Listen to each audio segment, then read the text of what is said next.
Let's further discuss this now with Tom Gross, who is a Middle East analyst, and he joins me now live from Tel Aviv. Thank you so much, sir, for being with us on the program. Now, Netanyahu has been taking measures against Palestinian attackers and their families, as we mentioned, but there are worries that this will make room to target innocent Palestinians as well. What are your thoughts?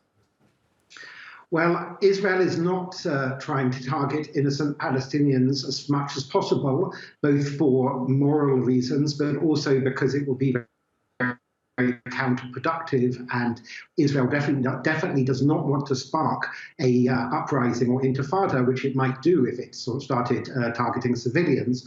In the raid in Jenin last week, there was one woman, Palestinian woman, killed, but she wasn't the target. That was an unfortunate side product. All the other people killed belonged to Islamic Jihad and Hamas, and Israel says that they were in the midst of planning a major terror attack, which is why Israel went into Jenin to take that action. Right, and there's rising concern on the overall security situation in the occupied territories. Apart from the escalation of violence that we've seen in the last couple of days, there are 200 Palestinians that face forced eviction from their homes in the Bedouin village of Khan al-Ahmar.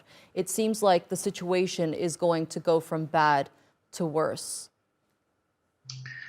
Well, yes. The Israeli government would say that they've done a legal building, and they would point out they've also removed some Israeli Jews from illegally built homes a few days ago too, and they're not targeting in particular Bedouin or Palestinians, but obviously there's such a mistrust between the sides that from a Palestinian point of view, it looks like they are targeting Palestinian or Bedouin families in particular, and it doesn't look good.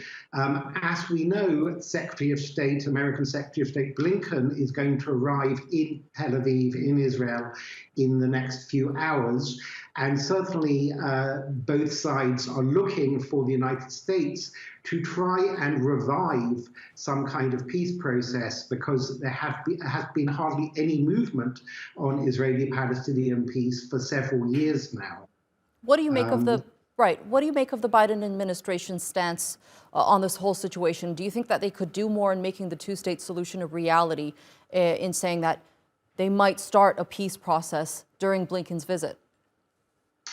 Well, they can only work with what the party, with the parties as far as the parties want to make peace.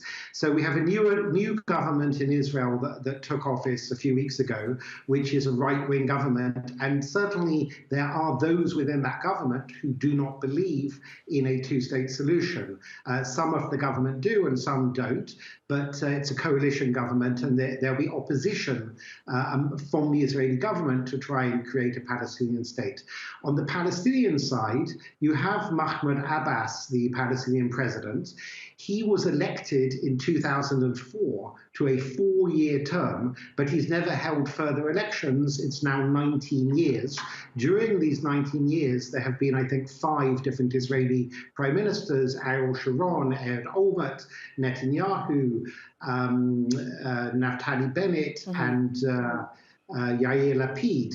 So Israel says, look, we've tried many times to negotiate, sometimes more, sometimes less, under successive Israeli governments, and Abbas either doesn't want to, or maybe he's incapable of negotiations. He's 88. And a lot of people on the Palestinian as well as the Israeli side are kind of waiting for him to leave office, either because he's too old or maybe he'll pass away. And they're waiting for a much younger, newer Palestinian leader. I think that is a key factor. Until that happens, I don't think we're about to see some big headway on Israeli-Palestinian peace. Okay, Tom Gross, thank you so much for joining us here on the NewsHour and sharing that analysis with us.